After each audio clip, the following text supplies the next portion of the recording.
dia, bom dia, bom dia! Shalom, shalom! Nessa segunda-feira maravilhosa, dia 9 de março ou dia 20 de Adar. Já. 20 de Adar de 5.786. Um tempo, né, especial de propósito, de princípios, né? Bom dia com mais um café com princípios.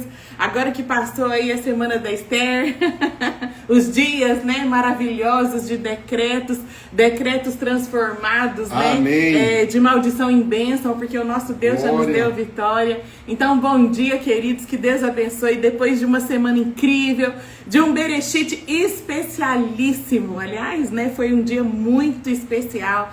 Então nós estamos aqui para mais uma semana, para glorificar o nome do Senhor, para agradecer por Ele, né? Para agradecer a Ele pelos seus grandes feitos.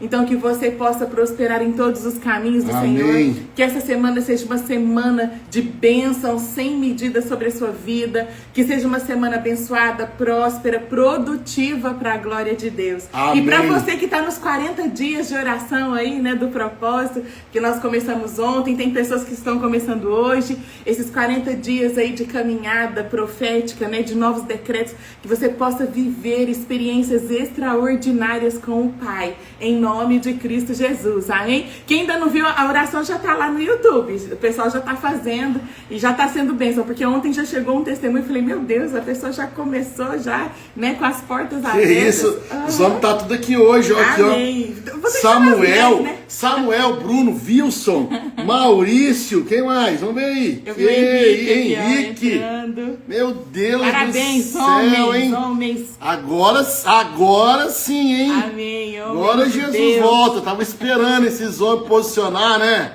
Né, mulherada? Né? As mulheres, as esposas. E já né? vou declarar que os próximos serão os maridos de vocês. Não, e até bom, porque às vezes a gente conversa com algumas esposas, elas falam assim, ó, ai, não aguento mais, já cansei, é só Deus. Gente, Deus estava esperando você falar isso. Ó, com o meu marido é só Deus mesmo. Com o seu marido é só Deus. Né, amor? Só Deus quando na você vida. Pra Deus, dá é certo. só Deus na vida desse homem aí. Porque, amém. pelo amor de Deus, né? Vamos continuar orando, vai dar certo. Ó, Deus abençoe vocês. Esse final de semana nós tivemos um Bereshit online que foi incrível, que foi sobrenatural. E até eu ia chamar uma pessoa para dar um testemunho aqui, depois eu vou chamar.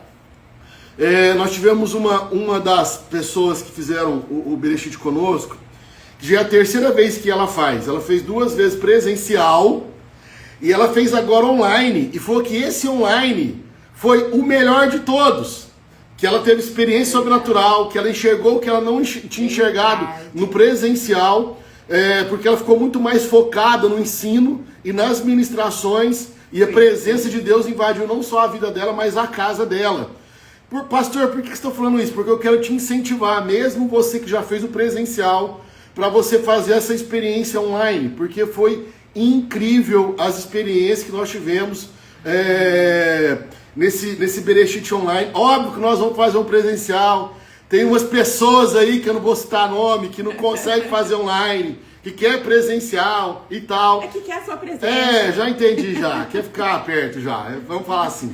Não, é que tem gente que gosta do presencial. Nós vamos fazer o presencial. Mas foi incrível. Amém, Pati. E nós não podemos deixar de agradecer e louvar a Deus por tudo aquilo que Ele tem nos oportunizado em fazer parte e ver e experimentar a manifestação dos céus na terra, trazendo cura, libertação, milagre, transformação, revelação e principalmente, né, no Bereshit, que é a revelação da identidade espiritual, você entender qual que é o seu destino, qual que é o propósito que Deus tem para sua vida. Né? E aí faz todo sentido e é muito lindo aquilo que Deus ministrou no nosso coração. O pessoal falando que foi maravilhoso. Nesse final de semana foi incrível. Então, nós louvamos e agradecemos a Deus por você que participou. E se você ainda não fez, não perca o próximo. Já deixa o nome. Não perca o próximo. Gente, é num sábado, é tranquilo, você pode se programar. Começa às 8 da manhã, vai até 2, 3 horas da tarde.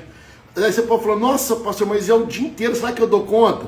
Gente, a gente chega no final do seminário, as pessoas falam assim, mas já terminou? Ah, não, vamos continuar. Porque você não vê o tempo passar, porque é muito bom. É tremendo. E aí, hoje nós vamos retomar dentro do nosso contexto daquilo que nós estávamos estudando antes da pastora Natália vir aqui contar a história de Esther, 10 capítulos. Vamos falar, agora você sabe... Não é contar isso, ler por princípios. Porque aqui é o Café com Princípios, onde ela leu com princípios os 10 capítulos da história de Esther. E foi tremendo. E foi tremendo, e agora nós vamos voltar dentro do nosso contexto, das nossas lições, estudando a Bíblia por princípio, dentro do nosso propósito da leitura bíblica por um ano. E você que vai estar fazendo... já está fazendo, né? Já está fazendo e que está vindo aqui nessas lives. Se você permanecer, perseverar, ter constância, em um ano você vai conseguir passar por toda a Bíblia inteira, mas não só uma leitura, mas entendendo os princípios e as revelações. Hoje o capítulo que nós vamos estudar, que nós vamos ministrar, é Lucas, no capítulo 9 e no capítulo 10. Tem muitas parábolas ali, tem muitas histórias, tem muitas coisas. Eu tive que selecionar algumas, porque tem algumas histórias específicas ali que Jesus contou, que eu teria que ficar mais de uma live para aprofundar naquilo que era a mensagem por trás da letra. Mas a gente se deteve em algumas coisas para trazer um entendimento para vocês sobre aquilo que está dentro desse texto. Esse texto fala sobre autoridade, ele fala sobre prioridade, ele fala sobre alegria, que não pode ser roubada quando nós entendemos qual que é a nossa missão, que é muito mais linkada às coisas espirituais do que com as coisas naturais. Então, em Lucas 9... abre a Bíblia aí para anotar. Em Lucas 9, nós temos autoridade e identidade dos discípulos. Em Lucas 10, nós temos a missão e a prioridade do reino. Então, primeiro, o que Jesus fez? Primeiro, Jesus, ele liberou a autoridade. Depois, ele revela o coração do discipulado. Quem são os verdadeiros discípulos? Então, qual que é a revelação central baseada em Lucas 9 e 10? Que a autoridade sem um alinhamento, ela gera confusão. E a missão sem prioridade gera distração. Então, precisa ter o alinhamento dessa autoridade. E quando eu falo de autoridade, eu estou falando de submissão. E a missão, ela entra como prioridade. Então, quando eu entendo qual que é o meu chamado, eu preciso priorizá-lo na minha vida. Até mesmo porque a palavra de Deus diz lá em Mateus 6,33 que nós devemos buscar em primeiro lugar,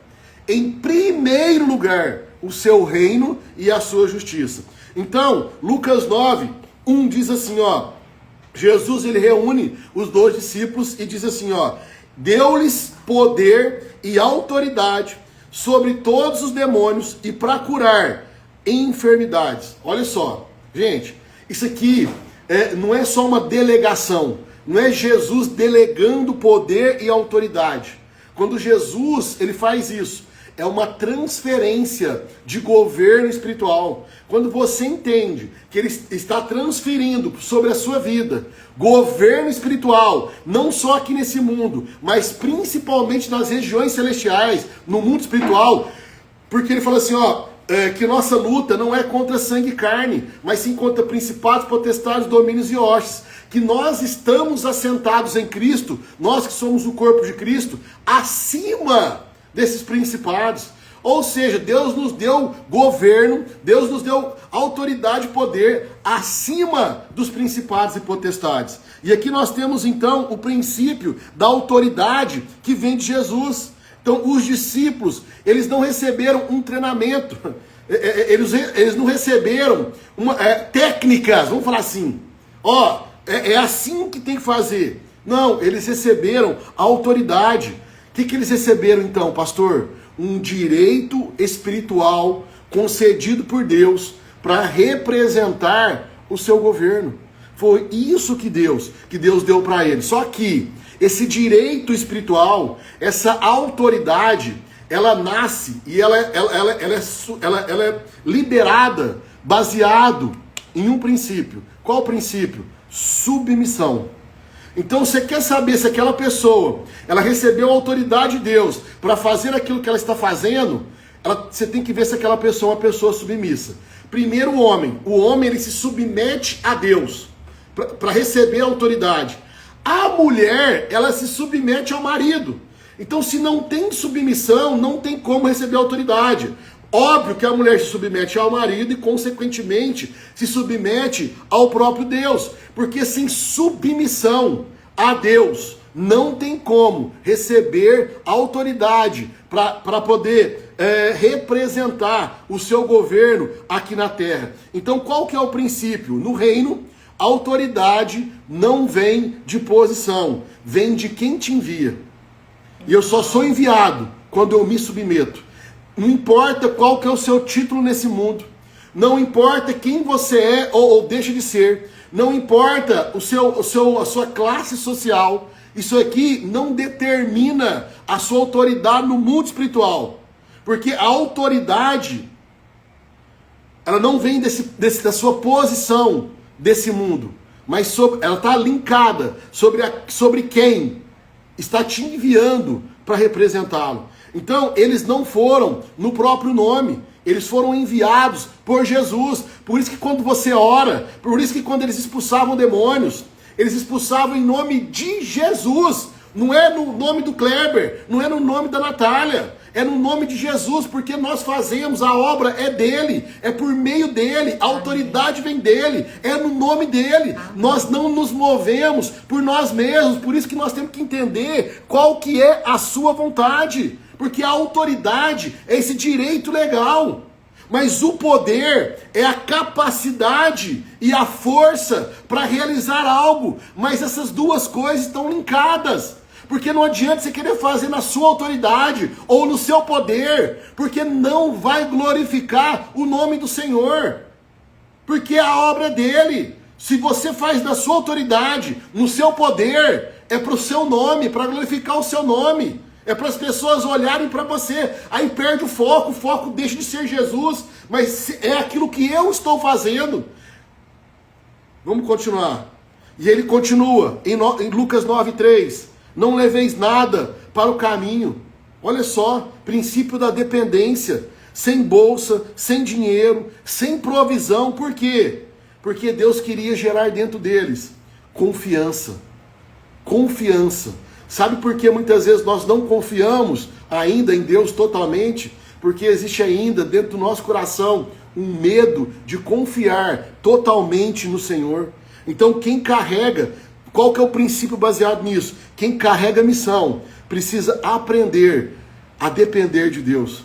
Todas as vezes que Deus te chama para algo, Ele está te chamando para uma dependência total nele. Porque o reino, ele não é sustentado por recursos humanos, mas pela provisão de Deus. Vou falar de novo. O reino não é sustentado por recursos humanos, mas pela provisão que vem de Deus. Amém. Ou seja, eu vou até abrir um parênteses. Deus, ele não precisa do seu dinheiro. Deus não precisa do seu dinheiro. Olha só. Mas o reino precisa. Vou falar de novo. Deus não precisa do seu dinheiro, porque Deus está lá no céu. Mas para estabelecer o reino dele aqui na terra, ele precisa do seu dinheiro. Tá vendo como que a gente tem que entender qual que é o propósito, qual que é o princípio? Porque senão a gente fala assim, Deus não precisa de nada, eu não preciso fazer nada, tá tudo certo. Não, Deus, ele está nos chamando para nos posicionarmos como governantes, com autoridade, com poder. E Deus vai usar aquilo que você tem na sua mão, seja o seu dom, seja o seu talento, seja os seus recursos intelectuais ou recursos financeiros. É nos disponibilizar, entendendo que tudo pertence pertence a Ele, e nós nos disponibilizamos para sermos agentes de bênção e governarmos com Deus e com tudo aquilo que Ele colocou nas nossas mãos, para alcançarmos e levarmos o reino dos céus. E ele continua aqui em Lucas 9:20, e vós? É uma pergunta, Jesus faz uma pergunta junto aos discípulos, para revelar a sua identidade. E ele fala assim, e vós, quem dizeis que eu sou? Aí Pedro responde, tu és o Cristo, o Filho do Deus vivo. Uau! Sabe qual que é o princípio aqui? Isso para mim talvez seja um dos mais importantes. Quem não sabe quem Jesus é, não consegue viver o seu chamado. Quem não sabe quem Jesus é, não consegue viver o seu chamado. Jesus, ele fez uma pergunta, só Pedro respondeu. Por isso que quando Jesus morreu e ressuscitou, ele chamou Pedro, só Pedro. O mesmo Pedro que depois de ter essa revelação falou uma besteira para Jesus e Jesus repreendeu ele. Arreda de mim, Satanás. O mesmo Pedro que falou, eu vou dar minha vida por você, e negou Jesus 3 vezes. Esse mesmo Pedro, por conta dessa revelação, porque no fundo, ele sabia quem era Jesus, foi chamado para edificar a igreja do Senhor. Não nele, mas em Jesus. Então, antes da missão, precisa haver revelação. Esse negócio, Deus me falou como? Deus me deu uma direção. Como que te deu essa direção? Você teve um sonho profético, uma visão, teve confirmação, Deus te falou na palavra. Porque assim, gente, presta atenção. Uma coisa é você cumprir o princípio. Porque o princípio, Deus já deixou escrito. Você tem que ler e tem que obedecer. Isso é uma coisa, vamos pontuar aqui para a gente entender. Uma coisa é você cumprir o princípio. O princípio já está escrito. Deus está falando para você, faça isso. Aquilo que Deus já deixou escrito para você fazer, você não tem que ficar. Ai Deus, será que eu tenho que fazer? Será que eu não faço? Será que isso é para a minha vida? Não, já está escrito. Agora, quando é uma missão específica, quando você tem que tomar uma decisão específica, quando você tem que tomar uma direção específica, algo até pessoal, pessoal, aí você vai orar, você vai jejuar, você vai pedir uma direção de Deus, uma palavra específica de Deus. Entende a diferença? Então assim, aquilo, o dia a dia, o cumprir princípios, o obedecer a Deus, sobre todas as áreas da nossa vida, a resposta já está aqui, o manual já está aí na sua mão. Eu não preciso orar para perguntar para Deus se eu tenho que amar a Natália. Eu não preciso orar para perguntar se eu tenho que perdoar. Eu não preciso orar para perguntar se eu tenho que colocar algum tipo de princípio em prática na minha vida, sendo que já está escrito o que eu tenho que fazer. Entende o que eu estou querendo dizer? Então vamos continuar aqui. Então, aí Jesus ele continua em Lucas 9:23. Se alguém quer vir após mim, negue-se a si mesmo. E aqui, gente, nós estamos falando que um dos princípios do discipulado é tomar a cruz. A cruz é o princípio do discipulado. E aqui nós vamos confrontar a mentalidade do mundo. Porque a cruz, ele é escândalo para esse mundo. Então nós estamos falando de uma mentalidade, uma mudança da mentalidade do conforto. Por quê? Qual que é a mentalidade do conforto? Qual que é a mentalidade do mundo? Eu vou trabalhar, eu vou ganhar dinheiro, eu vou aposentar e eu vou viver uma vida confortável. E deixa eu te falar, não está errado esse seu plano. O problema é você confiar nesse plano. O problema é você achar que vai ser desse jeitinho. E você não entender que o plano que Deus tem para você é muito melhor e maior do que você ter uma vida confortável. Porque o princípio baseado na cruz significa seguir Jesus. E seguir Jesus não é adicionar fé à vida, para que a sua vida melhore. Mas o princípio da cruz é entregar o controle total da sua vida a Ele. Amém. Amém. Esse é o princípio da cruz. Porque o discipulado, ele exige renúncia. Porque quando Jesus chamou Pedro, ele teve que deixar a empresa dele.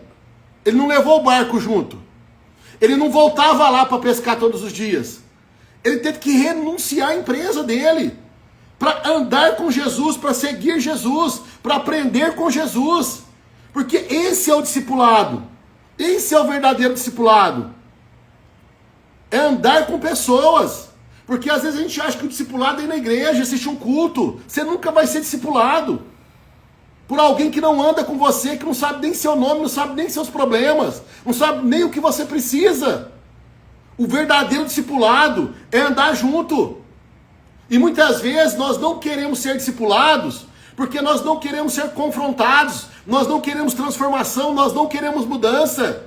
Porque quem quer ser verdadeiro discípulo se submete ao líder espiritual, quer estar junto do líder, do seu pastor, e fala, eu quero ser discipulado, eu quero cura, eu quero libertação, eu quero milagre, eu quero entender, eu quero compreender, eu quero mudança, eu quero viver o que Deus tem para mim. Porque é isso que nós fazemos. Por isso que muitas pessoas têm dificuldade muitas vezes de andar conosco. E eu vou falar para você isso. Porque não suportam. Chega num determinado momento, não aguento mais. Eu quero voltar naquela minha vida. Eu prefiro a religiosidade, o ritual. Eu prefiro ir num lugar, sentar lá e ter uma sensação, né? E ter uma experiência e achar bom o lugar do que buscar uma verdadeira transformação. Porque a gente não vem aqui para dar palavra, para massagear o seu ego.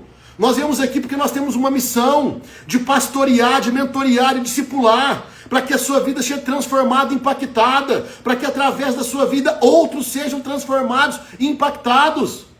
E nós vamos prestar contas a Deus sobre isso. Né? Óbvio, é sério, não é? Nós não estamos brincando de fazer live, nós não estamos aqui brincando de redes sociais, buscando seguidores. Nós estamos aqui cumprindo uma missão e um propósito. Amém. É sério. Amém. E se você deseja isso, você quer transformação, você pode me chamar. Nós vamos te ajudar. Amém. Só que você tem que tomar sua cruz. E aqui nós estamos falando que quem anda com Jesus experimenta momentos de revelação sobrenatural, que foi o que Pedro experimentou.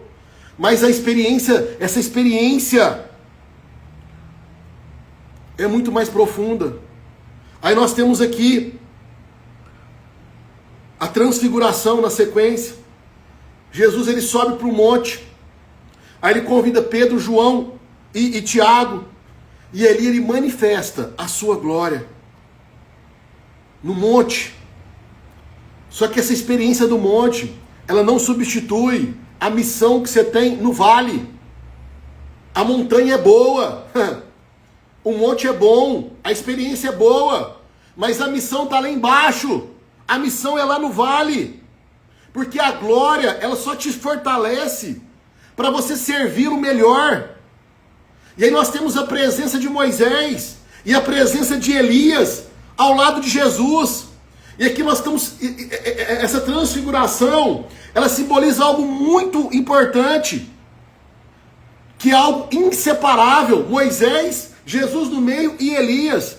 Porque Moisés, ele representa o Pentateuco, os 5 primeiros livros da Bíblia, que é a base de tudo, que é a Torá, que são as leis e as instruções fundamentais para todos nós.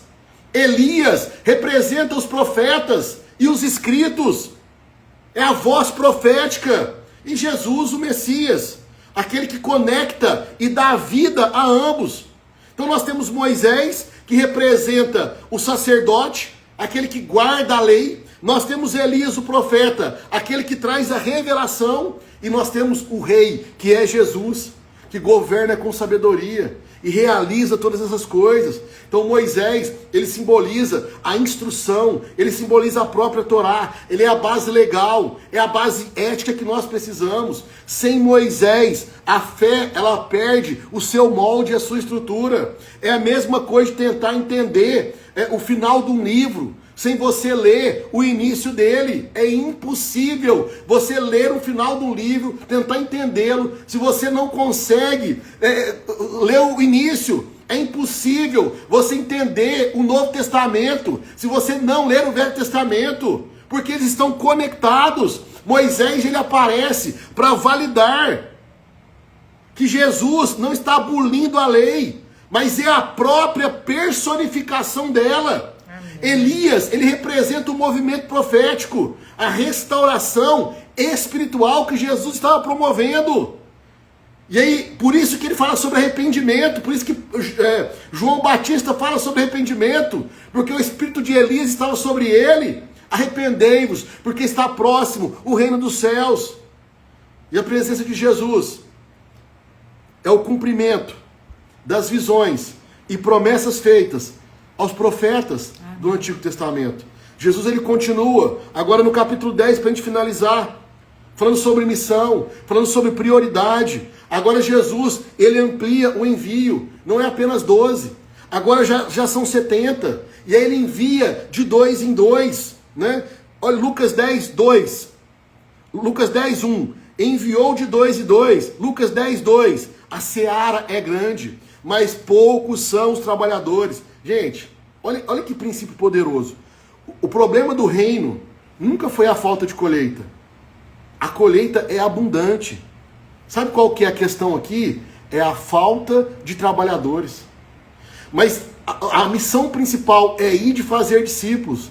Como que você vai fazer discípulo se você nunca foi discípulo de alguém? Nunca foi discipulado. Nunca foi discipulado.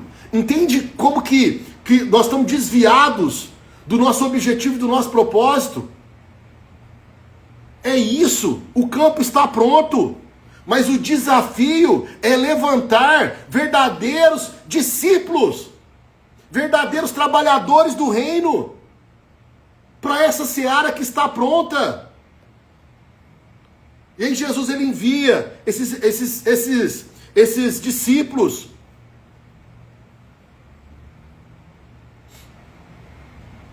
Sem excesso de recurso. E aí você pensa assim, não, mas Jesus nem proveu para eles nesse momento. Por quê? Porque naquele momento ali, era um momento de ensino, de aprendizagem. Porque o foco era a mensagem. Então quando a missão é clara, a simplicidade, ela se torna suficiente. E aí o que acontece? Os discípulos voltam maravilhados. E eles falam em Lucas 10:17, até os demônios se submetem a nós. E aí Jesus ele responde, não vos alegreis, em 10:20, porque os espíritos se submetem, mas alegrai-vos, porque o vosso nome está arrolado nos céus, está escrito nos céus. Aqui, o foco dos discípulos estava no poder e não na salvação. O maior milagre que existe, Deus já operou na sua vida, foi te salvar. E o maior milagre que Deus quer fazer através da sua vida é salvar outras pessoas. Não é curar, não é fazer cego andar, ver, surdo ouvir. O maior milagre que Deus pode fazer através da sua vida foi o milagre que Ele já fez na sua vida. Amém. Que é a salvação. Mas como que você vai levar a salvação? Como que você vai fazer discípulo se você não se submete para ser discipulado? Aqui Jesus ele redireciona a alegria deles. Alegrai-vos porque os vossos nomes estão escritos nos céus. Então a maior alegria não é o poder que nós manifestamos, mas é essa salvação que nós recebemos. Milagres são sinais, a salvação é o fundamento principal que nós temos que levar para as pessoas. E ele continua, para finalizar, e o capítulo termina em Maria e Marta. E é que eu poderia ficar a manhã inteira falando, mas eu não tenho tempo. Aí nós temos uma Marta ocupada e uma Maria aos pés de Jesus. Uau! E aí Marta, andando para lá e para cá, fazendo um monte de coisa, achando que estava até fazendo para Deus, para Jesus. Só que quando Jesus fala com ela, ela vem e se aproxima, ou seja, entre aspas, ela estava fazendo muitas coisas para Jesus, mas ela estava longe de Jesus, porque ela não estava perto. E aí ela reclama da sua irmã que estava aos pés de Jesus, Maria. E Jesus falou assim para ela, olha, deixa ela, porque ela escolheu a melhor parte. A atividade espiritual não substitui a intimidade com Jesus. O serviço sem a presença gera cansaço. Maria ela estava aos pés de Jesus, por quê?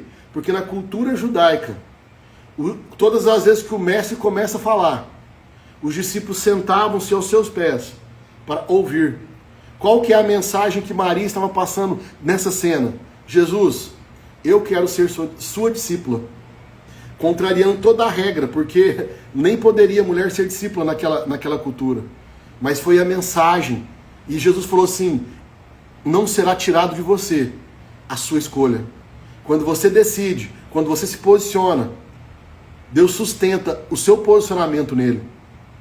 Jesus defendeu Maria pela decisão que ela tomou. Então, Lucas 9 revela autoridade e identidade. Lucas 10 revela a missão e a nossa prioridade.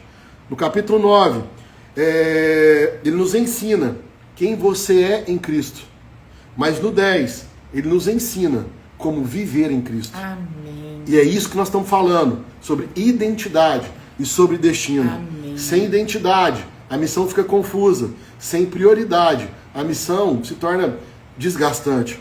Então, em nome de Cristo Jesus, hoje o Senhor está nos chamando para viver debaixo da autoridade de Cristo. Amém. Para depender da provisão que vem de Deus. Amém. para abraçar o discipulado, mas é o discipulado da cruz, para responder ao chamado da colheita, para manter a alegria baseada na salvação e priorizar a presença antes do serviço.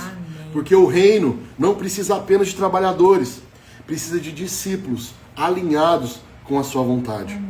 Amém? Vamos orar? Vamos orar? Vamos orar. Senhor Jesus, obrigado por essa palavra. E nós nos achegamos diante de Ti, ó Pai. E obrigado pela autoridade que vem de Ti. Ensina-nos a depender do Senhor em cada passo nessa missão. Revela-nos profundamente quem Tu és, Jesus. Para que a nossa identidade esteja firmada em Ti. Dá-nos a coragem para carregar a cruz do discipulado e levanta-nos como trabalhadores para a Tua seara. Guarda o nosso coração para que a nossa alegria não esteja apenas naquilo que nós estamos fazendo, mas no fato de que nossos nomes estão escritos no reino, no livro que está nos céus. Livra-nos de toda a distração, de todo ativismo vazio e ensina-nos a escolher a melhor parte, que é estar aos Teus pés. Que a nossa vida seja marcada por autoridade, por missão, por intimidade contigo. É isso que nós oramos, Pai, em nome de Cristo Jesus. Amém, amém e amém. Eu tava com saudade de te ouvir. Amém. E eu tava com saudade de vir para essa live para ministrar. Apesar que sábado aquela live foi reveladora. Quem né? não viu a live de Quem sábado... Quem não viu, gente, teve revelação ali que a gente nunca falou na live. Mas no sábado dá para falar, porque sábado tem um público específico. Amém, amém. Deus te abençoe. Amanhã, 7:7. Terça-feira, amanhã é dupla bênção. Amém. Amanhã é terça-feira de Deus, manhã e à noite com vai a ter graça aula. de Deus, nós vamos ter de manhã e à noite. Amanhã é dia de escola. E hoje hoje para quem é de Balneário da região, nós temos reunião presencial à noite, de homens e de mulheres. Sim. Se você quer participar, nos chame aqui que eu vou te passar o endereço para você vir participar conosco de uma reunião incrível, direcionada para homens e para mulheres. Amém? Deus te abençoe. Deus abençoe. Até amanhã, 7:7. Tchau, tchau.